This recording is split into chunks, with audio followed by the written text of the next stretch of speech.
All right, hey everyone, welcome. First, I want to just thank you so much for sticking around to the last slot of the conference. I hope you've had a good time. Really appreciate this, and I very much value your time. I'm going to hope to have some fun with this and leave you with some tangible takeaways after this. So thank you for being here. If you're watching the recording, I hope it was worth it to you to make your train or wherever you had to be. But thanks for watching and listening anyway to the recording. For those of you who I haven't had a chance to meet yet, my name's Ryan Sleeper. I blog religiously at the site ryansleeper.com. Every Tuesday morning I'll release some new tip, tutorial, strategy. Comes out at 3 p.m. British Standard Time every Tuesday if you want to check it out. I'm also on Twitter at RyanVizzes if you want to connect there. And there is a hashtag for this event. It's TC18Europe. Please do. I encourage you to share if you see something that you like. I'm the founder and principal consultant at a company called Playfair Data. If you want to check that out, it's also on Twitter. Half my business is consulting and half my business is training. Some quick Tableau street cred. I'm a current and two-time Tableau Zen Master. I'm the author of the Tableau Public Visualization of the Year in 2015. I was selected among 80,000 different Tableau public visualizations. And in 1964, I won the third iteration of the Iron Viz Championship. It's a little known fact, but The Who actually played at Data Night Out that year at TC.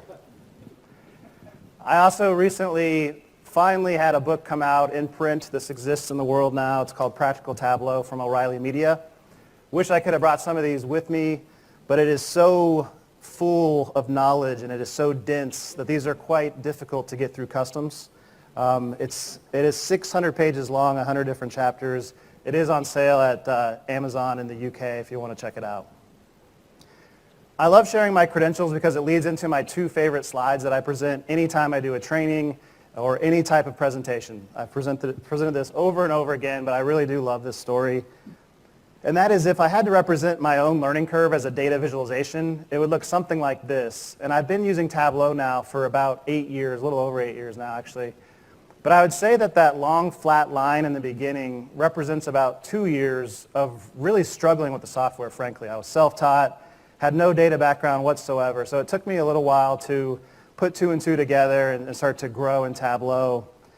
But I actually love that now, looking back, because my objective for these presentations and getting together at conferences like this is that my sincere hope for you is that your learning curve looks a lot more like this. And I think this is very possible. We saw an Iron Viz contestant today. I think they said had been using it since last July. I mean, that is just incredible. So I'm hoping very much to speed up your own learning curve. There's no reason you can't achieve everything else that I just shared with you in those credentials. I do have one more credential to share with you because I can tell that some of you are not impressed yet. So I got one more thing, especially Rob over here. He's got very high standards, Zen Master Rob Radburn. But that credential I want to share, and this is a true story. Now, this is some real Ripley's Believe It or Not type of credentials here. I've never lost a game of checkers in my entire life. True story.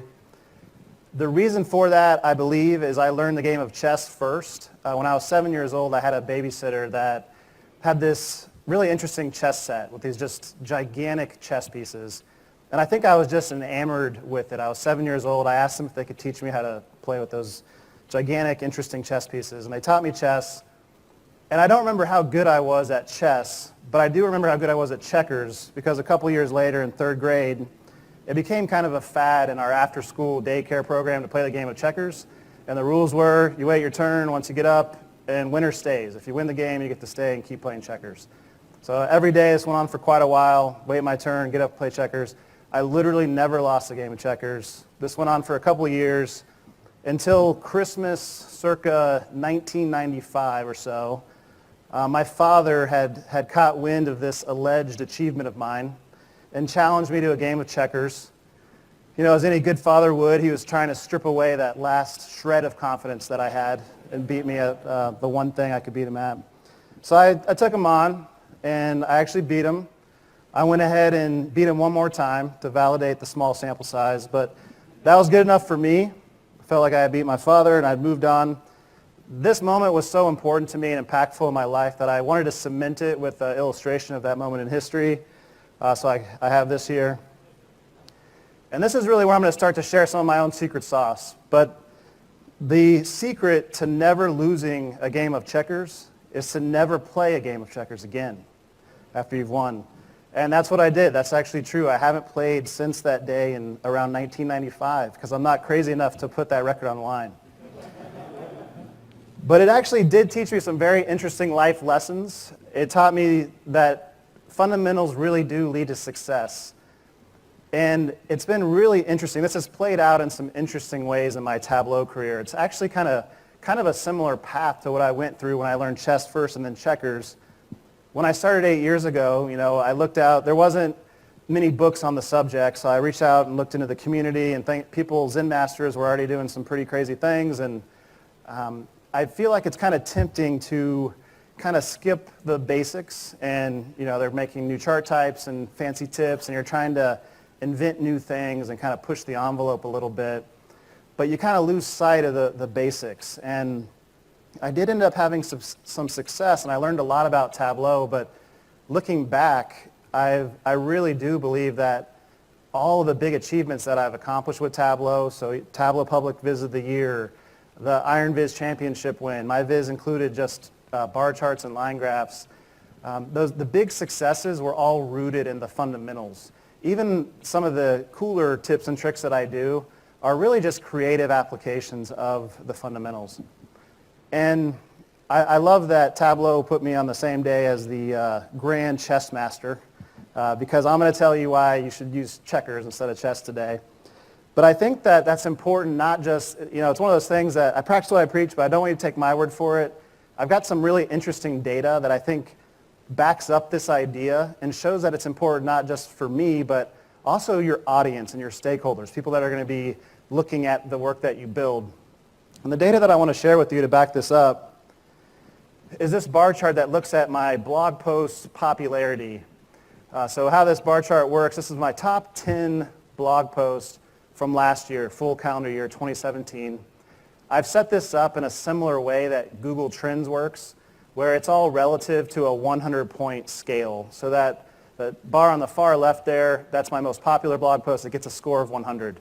When you do that, all the other numbers are relative to that 100. So a score of 96 means it was 4 percentage points less popular than the most popular one.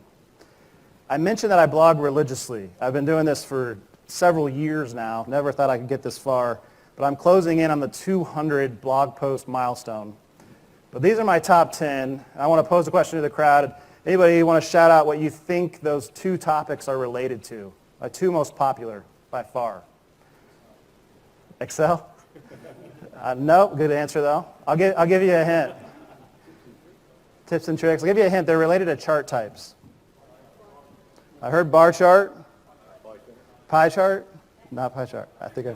And a line. I've heard line too. Good. You guys got it faster than I was expecting. But yes, my most popular blog post of almost 200 posts last year was called 3 Ways to Make Lovely Line Graphs. Now, people might have been Googling for something else. I'm not sure, based on the title. Nevertheless, that was my most popular content last year. My second most popular blog post is called 3 Ways to Make Beautiful Bar Charts. So of 200 posts, roughly, by far the most popular, what people are looking for, how to make line graphs, how to make bar charts. I found that amazing and really validated some of my thoughts on this. So I'm kind of betting on the data here. There's, this perception that Zen masters know everything and they're doing all these crazy things, which at least from a knowing everything perspective is absolutely not true. At least I can attest to that.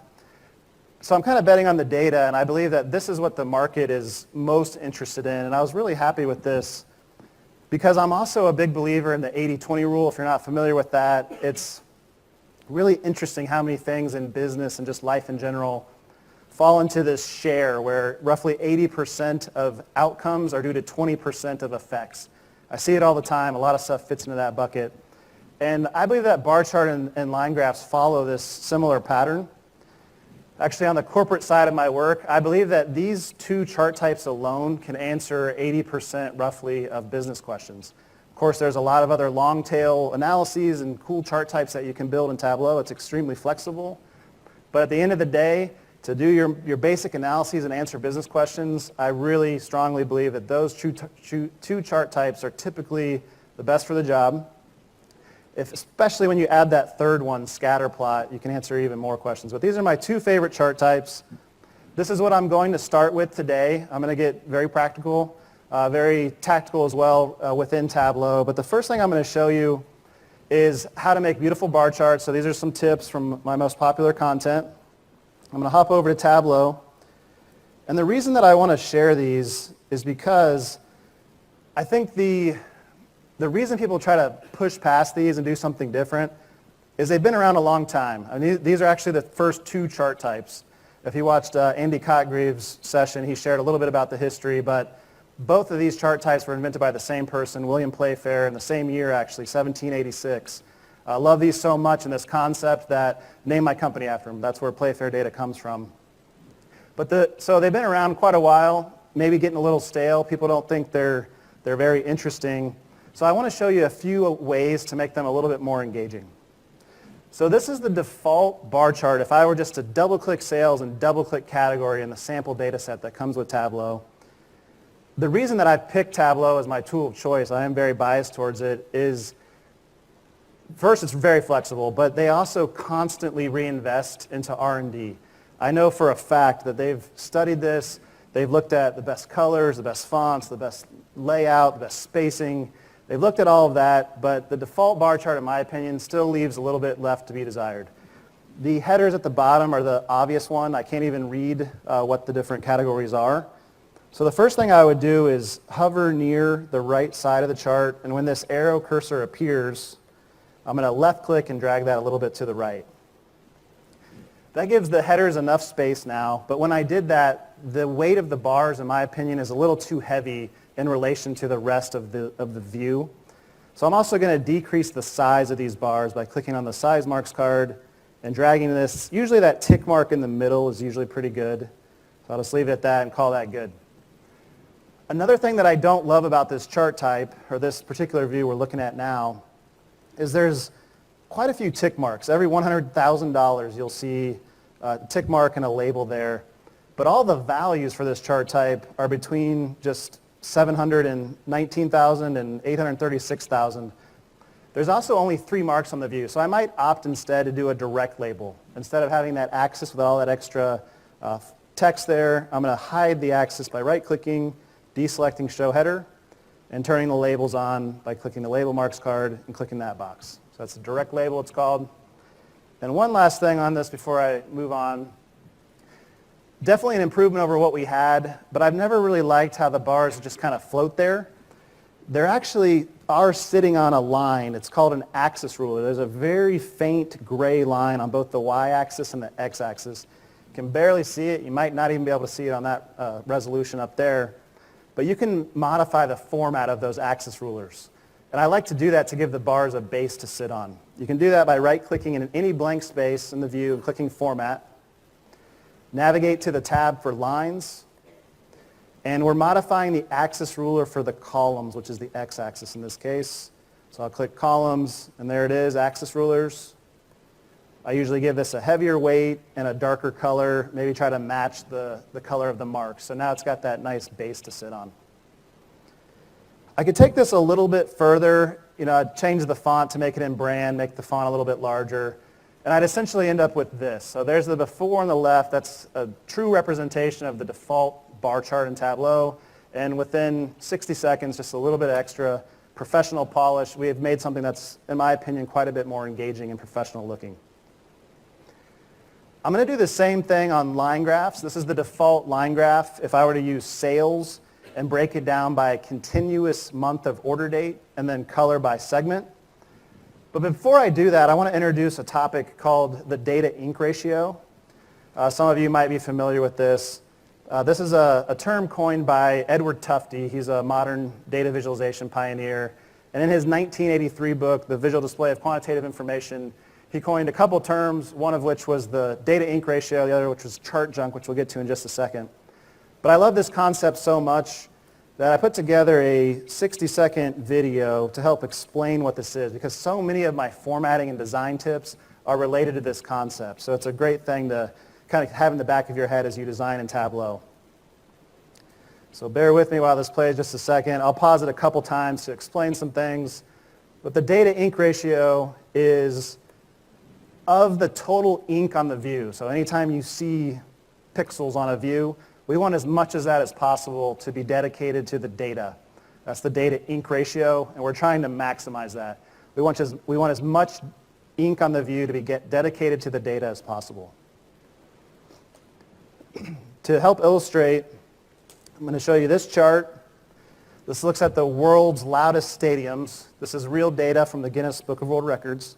Not coincidentally, that's my hometown. That's a disclaimer, Arrowhead Stadium in Kansas City.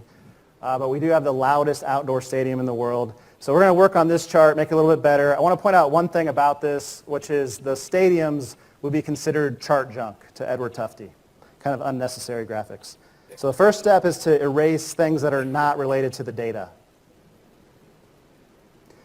So things like graphics, get rid of that border, chart junk, different effects like gradients, different colors, different styles. We're just cleaning this up.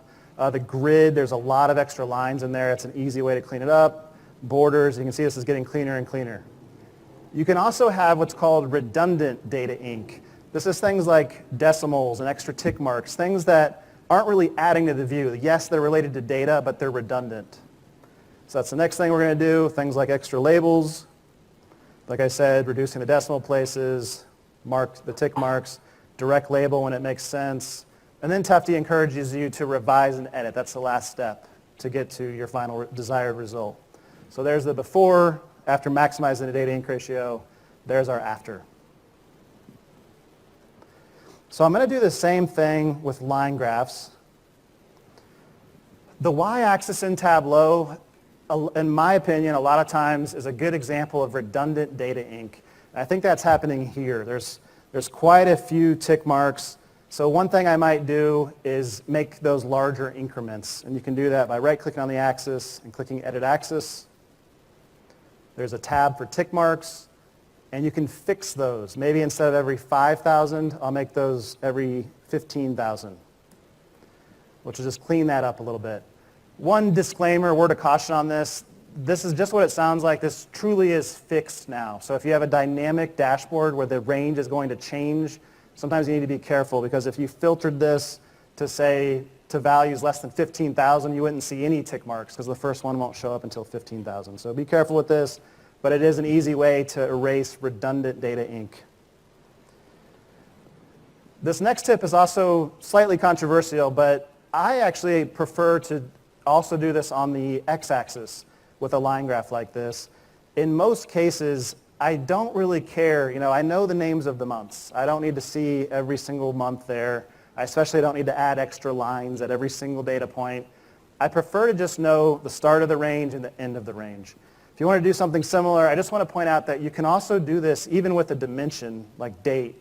The one catch is that date has to be continuous. This is green, which tells me it's continuous. So I can modify this axis just like I did with the y-axis that has numbers on it. Click Edit Axis. I also typically like to erase the axis title when dates are involved. You can take it or leave it. Some people like to share what the date part is, but I usually think that adds a little too much ink. I'm going to go to tick marks and fix them. The difference here is I need to choose a tick origin. In this case, it'll be 1/1/2018, so the first day of the year. I'm going to change the date part to months and bump this up to 11. So my ticks start at January 1st. 11 months later, there's a tick mark for December. So already cleaning this up quite a bit.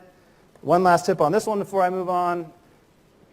This line graph's good. Most popular content, people are looking for this. It's my personal second favorite chart type after the bar chart.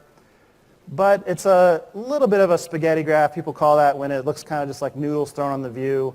This one's not too bad because there's only 3 dimension members. But many times you're wanting to highlight a specific dimension member on the view. One easy way to do that is to just click on the color legend.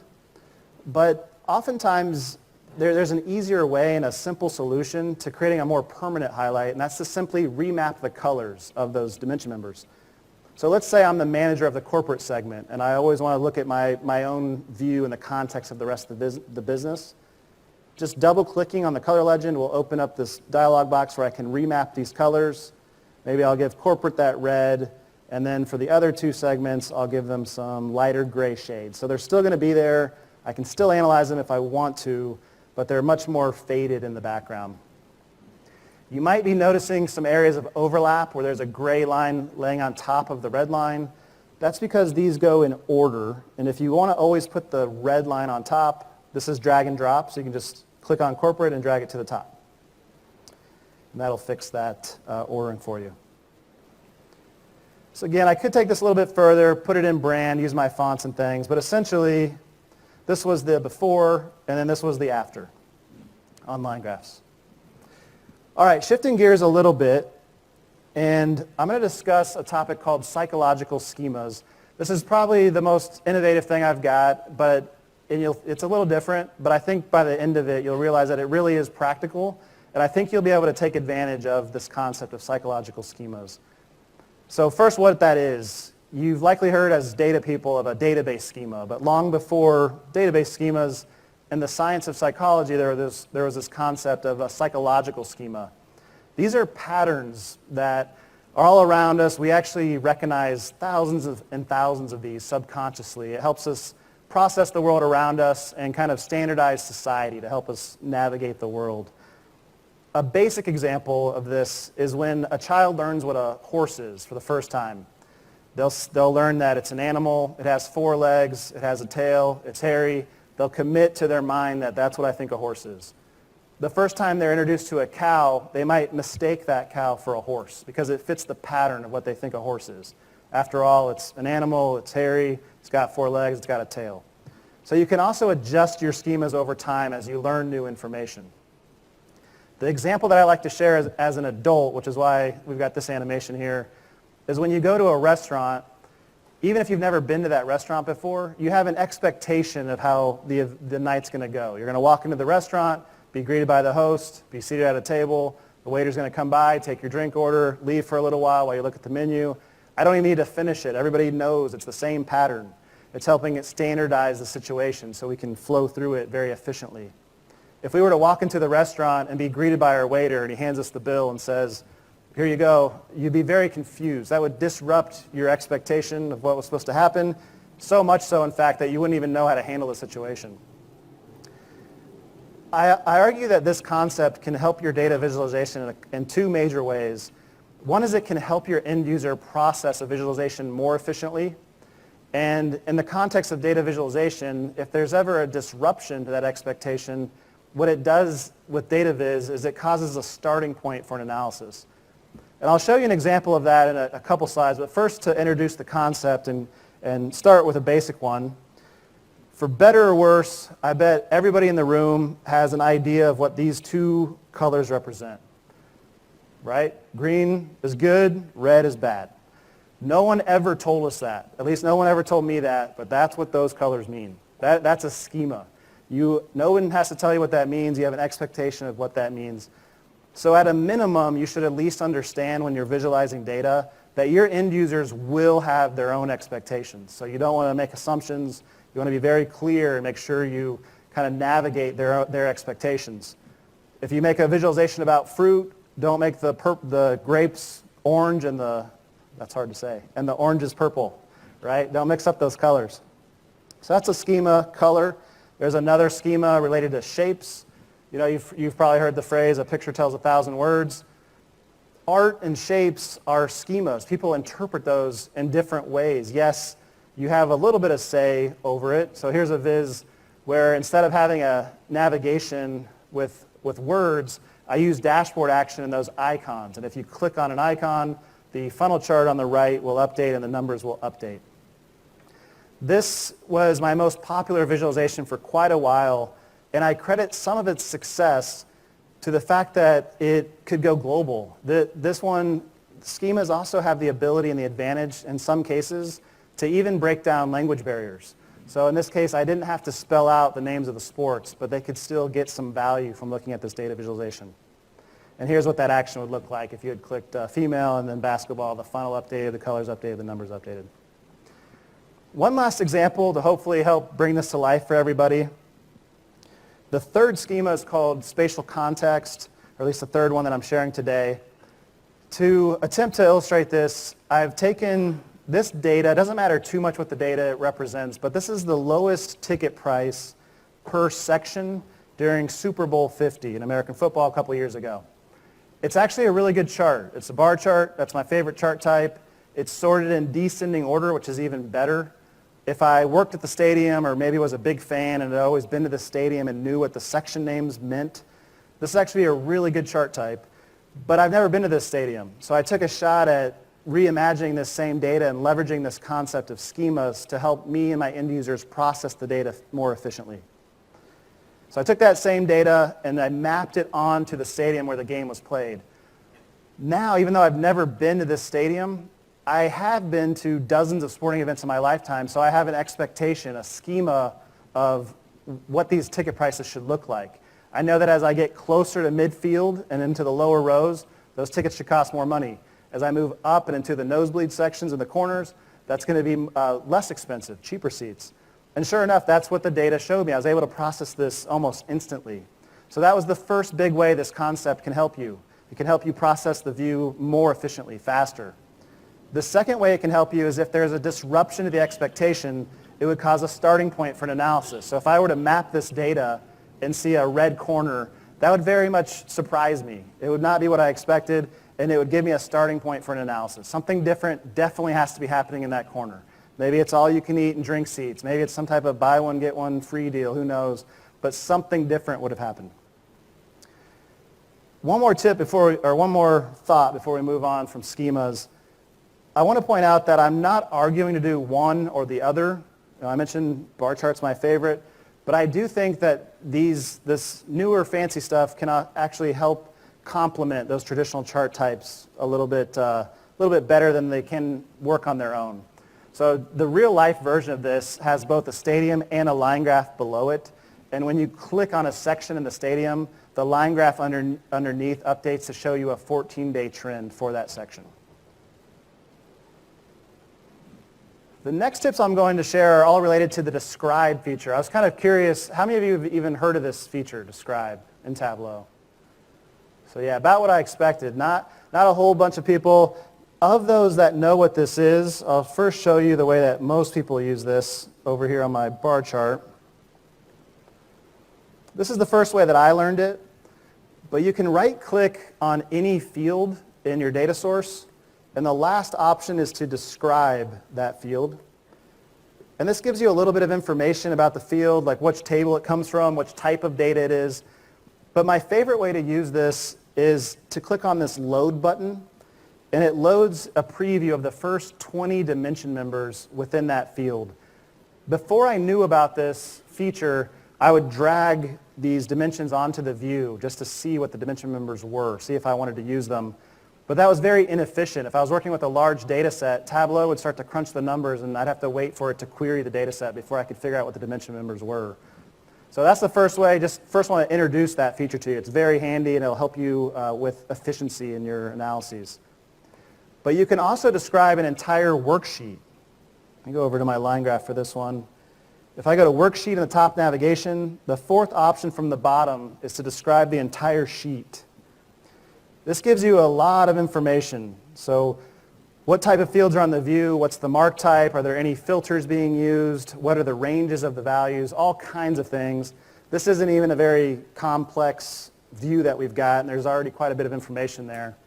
But this is a great way to reverse engineer either your own work, if you kind of set it down for a while and come back to it a week or two later, or probably more importantly, somebody else's work. If a colleague hands you a view or if you download something from Tableau Public to try to learn from it, this is a really good way to reverse engineer a view to learn from it. And for the last tip related to describe, I'm going to jump back over here to the PowerPoint because I don't have a calculation in those line graph or bar charts yet. But you can also, so this is a calculated field dialog box. You may know that if you ever see the colors blue, purple, or orange in a calculated field dialog box, you can click on those, and in the flyout on the right there, you'll be given some more information, usually a definition or some syntax on how to use it. If you click on something that's orange, that's a calculated field, it will show you the underlying formula in that calculated field. So it's a really handy way if you forget what the logic was, or if you want to use some of that logic in your newly created calculated field, you can click on it and see the formula over there on the right. But you'll also see a describe button. And what's even better when you click describe is that you can copy and paste that code out of the dialog box. So you actually cannot copy and paste from the flyout menu, but if you click describe, you can copy and paste the code. Before I knew about that feature, what I would do if I wanted to reuse any of my logic and my calculations is I'd have to first look at it and realize it was the field I was interested in. I'd then have to close this calculated field, find the old one, right-click on it, click Edit, open the calculated field, copy and paste the code, close the window, go back to my newly created one. So this tip will save you quite a few clicks. Again, another tip to help you do your analyses more efficiently. All right, for my last set of tips, I'm going to use a special data source. Has anybody heard of the sample superstore data source in the room? All right, maybe a few of you. Yeah, I know it's just so pervasive. I feel like it has become kind of funny. It's maybe getting a little bit old to some of us. So I created this dashboard for a couple of reasons. One was I wanted to really push myself to create at least one really cool corporate example with the 9,994 rows in the sample superstore data set. I actually just learned this week when I was getting ready for this that the UK version has 6 more rows. You guys are really up in the ante there. You've got 10,000 records. But I want to do something cool with this. I also use this dashboard to teach a lot of different tips and tricks as well as strategy. So this dashboard is packed with dozens and dozens of little nuanced things. But I'm going to show you 3 tips from I call this the Super Sample Superstore dashboard. And the first thing that you see is I've got these maps along the top, and this is a parameter where if I choose a different region, basically it's just kind of a way to design it and show you where you are and what you're looking at. But the first tip I want to show you, very basic one, but I often find that dashboard actions are overlooked. This is a really easy way to improve the user experience. So in addition to just showing us where we are, those map legends double as a navigation. And if I click on any of the states, all the rest of the views will update to that state. Very easy to do. If you're not familiar with dashboard actions, by the way, you can reverse engineer any of this stuff. I'm a Tableau public ambassador. I learn pretty much everything I know from, of course, the community, but downloading Tableau public vizzes and reverse engineering them. Because of that, I allow anybody to download any of my visualizations. You can go find this, download it, reverse engineer it. So if you're not familiar with dashboard actions, you can click Dashboard and click Actions. These are the 3 actions. The one that I'm showing you now is related to the map filters. And I'm simply saying, if you click on any of the maps, I want you to filter the remaining views. That's all it's doing. Very simple way to improve the navigation. The second tip I'm going to show you is a little fancier, but also still very practical.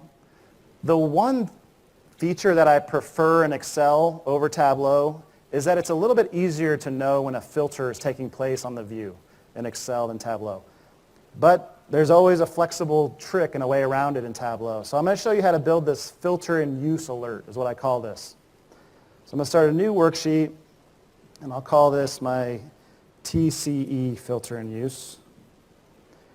And I'm going to make a calculated field, TCE filter in use. And the entire formula, if you want to create something similar, is if some number of records, make this a little bigger so you can see it, does not equal, and then this is a little more advanced. It's related to level of detail expressions, but it's probably the most basic level of detail expression you can write. It's fixed, colon, punctuation mark, some number of records, close curly bracket. You also have to give this an aggregation or use ATTR before it. I could either type sum or ATTR there. So we're just saying right now, so far, if the number of records in the view does not match the total number of records in the data set, is what we've said so far. So that would mean that a filter, some of the records were being filtered. So then I want you to say filter or filters are in use. Otherwise, so there's only two possibilities. If the records don't match, there's a filter. If they do match, there's no filter. So otherwise, I'm just going to leave it blank. Type end at the bottom. That's the whole formula. I'm going to drag that to the text marks card. We don't see anything show up, which would mean it's not being filtered, but we knew from this view that there is a filter in use. It's because there's one more step. Notice on this filter in use alert, there's nothing on the filter shelf yet. There's one last step. You have to go to any of the sheets that have the filter that you want to activate this filter in use and make sure that it's being applied to that filter in use alert. So the filter I'm looking for is called region filter. I just need to go in here and make sure I'm applying it to that new TCE filter in use sheet. Now we see some text showing up. I might make this text a little bit bigger because this is an alert after all. Maybe make it bold and orange, whatever color. And just to show you that this works, I'll get rid of the original one. And then the last step is just to drag it onto the view. So here's my new one, TCE filter in use. Maybe center it a little bit. Make it fit entire view. And could format that a little bit, of course. But that's a filter in use alert. And now when I filter to US, which means nothing's being filtered, filter in use alert goes away. As soon as I filter to any of the individual regions, the filter in use alert comes back. The last tip I'm going to share is somewhat related to strategy. So I'm going to give you a little bit more background on this dashboard and give you a quick introduction to strategy. I'm a big believer in strategy as well, but I again do think you'll find this is fairly practical when we get done. This is another thing that follows the 80-20 rule. In my corporate experience, I've always been on the consulting side. I've worked with dozens and dozens of brands that you've heard of in the States, and I would say still that 80% of them are stuck in the tabular Excel mentality. 80% of them. World's biggest companies, and it just amazes me. But that follows the 80-20 rule, first of all. 80% of people are stuck in spreadsheets. Of the 20% that have moved on to data visualization, I believe that 80% of those are stuck in descriptive analytics. This is called descriptive because it's simply describing what happened in the business. It's definitely a gigantic improvement over a spreadsheet. We simply can't read millions of rows of data and make sense of it without visualization. It's a huge step above that, but it still leaves a lot left on the table, a lot of value. So just to point out an example, if I were looking at this view filtered to the East region, one of the things that stands out to me is this KPI for profit ratio is down pretty significantly. It's down almost 4 percentage points is what that's telling me. Really interesting, would have been really hard to find in a spreadsheet, but I have no idea why that happened or what to do about it. So our goal, at least in my opinion, the most value, and there's something to be said for predictive analytics and data science. I don't think we're quite ready. It's a topic for another day or some beers sometime. But I believe the most value is in prescriptive analytics. It's explaining why something happened and prescribing something to do about it. So I've got this second view set up called prescriptive. I use this parameter dropdown. I'm just giving you a quick example, and then I'll show you the tip. I can choose a primary KPI, so I was interested in profit ratio. Once I change that to profit ratio, I can already start to see a story emerge. This is the state of Ohio. That's our main culprit. That's what's down the most period over period. I've also got this scatter plot where I can set up the y-axis, so maybe for my primary metric, I'll put that on the y-axis. And then for the exploratory metric, we've got discount. And the story's becoming even clearer now. State of Ohio, and it looks like tables. Tables was our only unprofitable subcategory.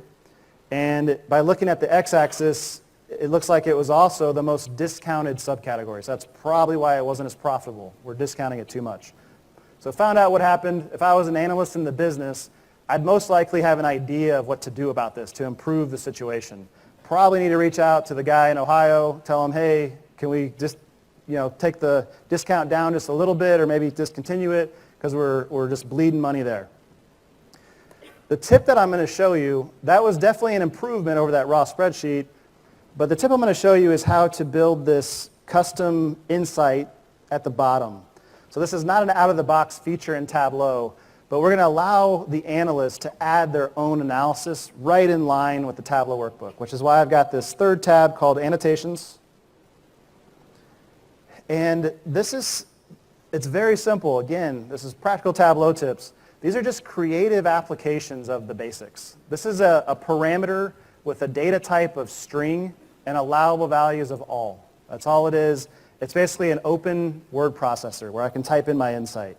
So my insight was profit ratio is down significantly in the state of Ohio. Reach out to manager and discontinue discounts. There's also another parameter that allows you to choose whether the insight is either positive, neutral, or negative. In this case, this is negative, so I'm going to choose negative. And I've just got a sheet down here that's tied to if they choose positive, that circle will be colored blue. If it's neutral, it'll be colored gray. And if it's negative, it'll be colored red. And then whatever I type in that word processor shows up there in line in the dashboard. So you can preview it before you accept it. Now when I go back to prescriptive, my insight is right there in line with the dashboard. I know this one was a little bit more involved than the rest of them, so if you are interested in that, you can just search for how to add custom insights to a Tableau dashboard. That's how to do it. But just to point out that progress that we made, 80% of companies are using spreadsheets. Of the 20% that have bought in, they're stuck on descriptive. We moved to what I think provides the most value, which is prescriptive, to find out why the descriptive insight was what it was, but more importantly, explain what we should do about it to rectify the situation. And then just to make it crystal clear so there's no confusion in the business, we've allowed the end user or the analyst to type in their own insight and explain what happened and what to do about it. Extremely powerful stuff there. This also works on Tableau Public, Tableau Server, Tableau Online. You can add an insight and it'll stick when you go back to the other dashboard.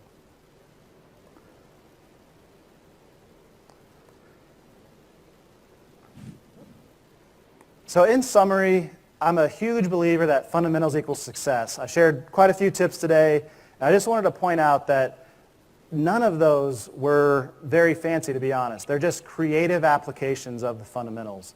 I believe if you really master the fundamentals, you can have as much success as possible in Tableau. Before I share just a couple of resources and close out, I want to point out there's a survey for this. Please do take a moment to fill that out. Maybe do it after your first few beers and leave a good review. But no, seriously, I present at quite a few user groups in the US, and I would love to hear feedback, both positive and negative. I really would. I want to improve it and make this as valuable as possible for the community. Just a couple resources for you. I mentioned my website is ryansleeper.com. Right now I've got a free ebook. It's not your typical corporate crappy PDF ebook. It's 124 pages. It is a PDF, but it's got a little substance to it and some cool design if you want to check it out. But you can go to ryansleeper.com, and on the home page you'll see a way to get that. If you subscribe for my blog, it'll be sent in your welcome email. Don't have to, though. It is free to do, but you can also just check out. Like I said, I'm closing in on the 200 blog post milestone if you want to check it out. Also, if you prefer a real heavy book, if you go to practicaltableau.com, it'll forward you straight to Amazon, and you can check out the book there. But that's all I have for you. I really do appreciate you sticking around. I think we've got a few minutes. I'm happy to take some questions. Sometimes that leads to some really good discussion. Would completely understand if you want to get some beer. I'll be shortly behind you. But I really thank you for coming, and hopefully see you soon.